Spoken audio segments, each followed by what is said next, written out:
Saya kira gini semua yang terjadi itu adalah efek, dampak. Kalau kita mau berbicara baik, jangan cari efeknya, jangan cari akibatnya, jangan cerita tentang dampaknya. Penyebabnya apa? Keputusasaan mereka terhadap negara ini. Bagaimana kemudian keputusan MK yang pertama dipuji-puji, kemudian keputusan MK yang kedua mau dirubah kembali. Memangnya mereka orang yang tidak mengerti? Memangnya mereka tidak punya isi kepala? Gini Bung Adi. Begini, maaf Bang ya. Bagi orang baik, mereka mahasiswa-mahasiswa yang segar dan lucu. Bagi orang yang tidak baik, mereka menakutkan.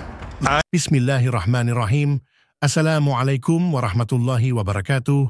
Shalom, Om Swastiastu, Namo Buddhaya, salam kebajikan. Selamat sejahtera bagi kita semua. Balik lagi channel Sirait Media. Kita akan melihat sebenarnya siapa sih politisi oneng yang satu ini? Ini beliau sangat cerdik untuk memobilisasi atau pokoknya mengompor-ngompori mahasiswa, adik-adik mahasiswa atau masyarakat Indonesia. Ini politisi YG sudah mulai jadi provokator. Bahaya ini PDIP. Harus digembosi ini, jangan pilih semua kepala daerah yang didukung PDIP. Udah muak mual jijik melihat tingkah laku otak-otak politisi PDIP yang makin arogan. Ini membahayakan negara. Oke, langsung saja kita melihat debat panas yang sangat menarik ini. Kalau ada 300 lebih mahasiswa ditangkap, sebagian hidungnya ada yang patah, giginya copot, dianiaya dan sebagainya, bermalam tanpa tempat yang layak dan bla bla, dan terjadi aksi massa bergantian di 40 kota, nggak ada yang bisa bilang Indonesia sedang baik-baik saja. Adian, ya kita ini juga sering turun aksi, ya kita sama-sama begitu loh. Dan tiap hari juga hal-hal yang begitu terjadi kok. Dan Indonesia baik-baik saja, gitu loh. Tiap hari kita demo, kita aksi, kita melakukan advokasi buat rakyat, ya kan? Kita lihat juga terjadi hal demikian. Oh ya, jadi menurutmu setiap hari terjadi hal seperti kemarin? Iya. Oh ya, setiap hari. Tapi berarti sedang tidak baik-baik saja. Tapi tidak sesporadis kemarin gitu loh. Ini kan bagian dari dinamika politik, dinamika demokrasi. Kalau bilang situasi kemarin terjadi setiap hari, artinya memang sedang tidak baik-baik saja. Ini Bung Adrian. Ini logika lu yang terbalik. Kalau soal demo ya kemudian menjadi indikator ini saya tidak baik. Saya kira juga hanya demonya, kalau keserentakan 40 kota, ribuan orang ditangkap, masalahnya ribuan begini orang nih, luka hanya dalam waktu 1-2 hari, dan itu dengan tuntutan yang sama dan sebagainya. Kalau kalian bilang Indonesia sedang baik-baik saja, kita punya definisi berbeda tentang baik dan tidak baik. Gini, kalau soal demo ya, soal demo ya. Saya kira demo itu adalah hak warga negara.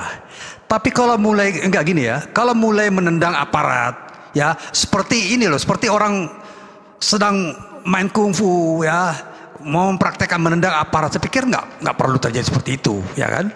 Kemudian katakanlah melempar aparat dengan ini, walaupun itu misalnya minor, tapi saya kira itu kan menjadi alasan, ya. Kemudian demo ini berlangsung sampai jam 6 sampai batas waktunya, kemudian diminta dibubarkan. Saya kira itu adalah pelaksanaan hak warga negara, ya. Bang, saya tambahkan Bang. Saya tanya, kalau kemudian keputusan Mahkamah Konstitusi itu dilaksanakan begitu saja tanpa ada upaya memanipulasinya lewat balik, mungkin nggak terjadi tendangan-tendangan itu? Gini loh. Sebentar. Ya. Sebentar. Mungkin tidak. Saya kira gini. Semua yang terjadi itu adalah efek, dampak. Kalau kita mau berbicara baik, jangan cari efeknya, jangan cari akibatnya, jangan cerita tentang dampaknya. Penyebabnya apa? Keputusasaan mereka terhadap negara ini. Bagaimana kemudian keputusan MK yang pertama dipuji-puji, kemudian keputusan MK yang kedua mau dirubah kembali.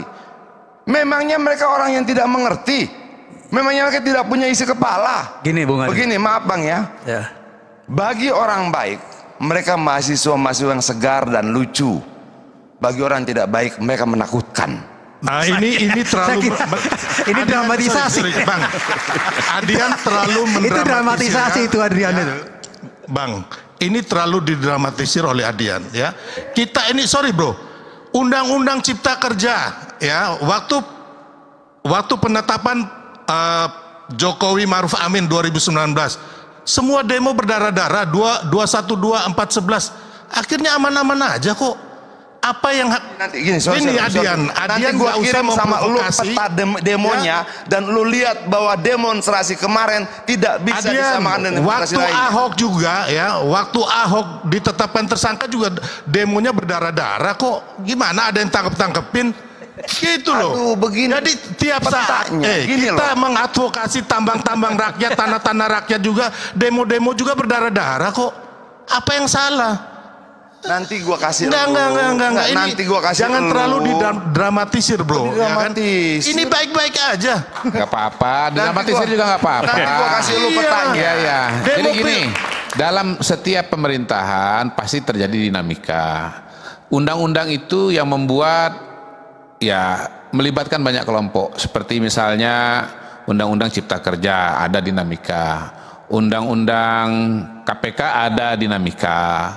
Ya biasa itu, ada reaksi. Kalau ada yang dirasakan tidak benar, lalu kemudian masyarakat atau mahasiswa demo, jalan. Kalau memang nggak benar, DPR-nya melanjutkan. Itu demokrasi. Yang jelas pada hari ini, ya kita sudah masuk kepada tahapan pilkada serentak dalam bentuk pendaftaran. Ya mudah-mudahan berjalan dengan baik. Menggunakan keputusan 60-70, partai politik mengalami dinamikanya dan masyarakat pada hari ini saya lihat ya sedang melihat apa yang terjadi dengan pencalonan-pencalonan di daerah masing-masing. Mudah-mudahan nanti ditetapkan ya sesuai dengan harapan masyarakat, kampanye berjalan. Lalu pada awal September nanti akan datang Paus ke Indonesia. Ya, umat Katolik tentu menyambutnya dengan gembira. Dan sampai hari ini saya melihat kegiatan masyarakat tetap berjalan dengan seperti biasa juga gitu. Yang kerja ya kerja, yang sekolah ya sekolah. Dan semua ini menurut saya mengindikasikan bahwa kita sebagai sebuah negara dan sebuah bangsa sedang menjalani hidupnya dengan berusaha sebaik-baiknya gitu loh. Bahwasanya ada dinamika hari ini biasa.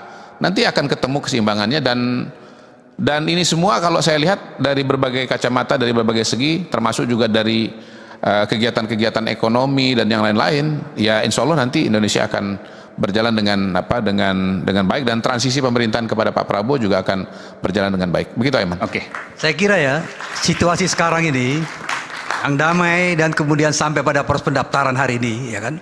Itu adalah efek dari kerja DPR yang baik juga. Jadi ketika dikatakan tidak memenuhi quorum, dibatalkan. Kerja DPR yang baik. Ya, dikalkulasi waktu tidak bisa untuk sampai pada tahap ini, dibatalkan dan kemudian ada kesepakatan DPR dan DPR. Baik, saya DPR. Jadi saya kira itu yang terjadi ya. Tinggal kita tunggu nih, Bung Aiman ya. Pilkada ini bagaimana hasilnya? Ya kan pimpinan yang dipilih itu yang model gimana? Partai politik kan. Sekarang ini partai politik dengan suara kecil pun punya hak yang sama dengan partai politik yang besar. Itu luar biasa ya. Itu kita harus akui itu. Yang luar biasa MK dong. Ya. MK kan yang mutusin MK. Dan, ya itu MK ya. MK betul. Dan kemudian juga ada sisi lain. Tapi saya kira DPR sudah mengambil posisi yang baik. Kita tunggu aja nih besok jadi nggak PDIP mendaftarkan Pramono dan Rano. Kita tunggu itu. Kenapa kemarin nggak quorum? Balik. Iya, kenapa? Bukan balik dong, paripurna. Oh, paripurna, oke baik. Kenapa nggak quorum? Karena macet akibat mereka, nggak pada nyampe. Kosong. Iya. Harusnya jam berapa waktu itu? Jam 10 ya? Masa macet sih bang? Macet di mana-mana. Lewat belakang bisa, betul. Gerbang depan, gerbang belakang sudah ditumpukin sama mahasiswa dari mana-mana. Tapi tenang saja bang, situasi masih baik-baik saja. Nah, sudah nonton videonya? Kalian warga Indonesia seharusnya cerdas. Jangan mau terprovokator. Sedangkan mereka, para elit politik santai-santai saja. Bermegah-megah dengan hidup mewah. Kalian yang dapat luka-luka, bentrok dengan aparat, kalian pun ditangkap oleh aparat, sedangkan mereka santai-santai saja, dan siapa yang tahu, mungkin di balik layar, mereka ketawa-ketiwi melihat aksi kalian mendemo pemerintahan Pak Jokowi. Jujur ya, yang banyak cinta Pak Jokowi adalah orang-orang atau masyarakat-masyarakat kecil, masyarakat-masyarakat miskin, masyarakat yang selama ini tidak diperhatikan oleh pemerintah. Pertama kali di negeri kita yang memang benar-benar memperhatikan rakyat kecilnya. Karena beliau sendiri berasal dari rakyat kecil dan tentunya bisa mencuri hati warga yang memang benar-benar tahu ketulusan Pak Jokowi. Percaya partai ini jika jadi oposisi dan di luar kekuasaan kader-kader partai ini akan selalu membuat demo-demo. Dulu waktu berkuasa pernah nggak melihat kader partai ini ada di tengah-tengah pendemo. Mereka diam, duduk manis ketawa, ketiwi. Kasihan juga Adian ya, pengen jadi menteri segitunya, mau memecah belah bangsa. Untungnya, mahasiswa jauh lebih hebat dari si dia. Jangan mau kita terpecah belah. Jangan mau kita dimobilisasi, tergiring opini narasi yang sangat menyesatkan. Sehingga kita membenci satu sama lain, yang seharusnya kita berterima kasih. Saya akhiri dan kolom komentar saya persilakan. Tuliskan pandanganmu tentang video ini di kolom komentar.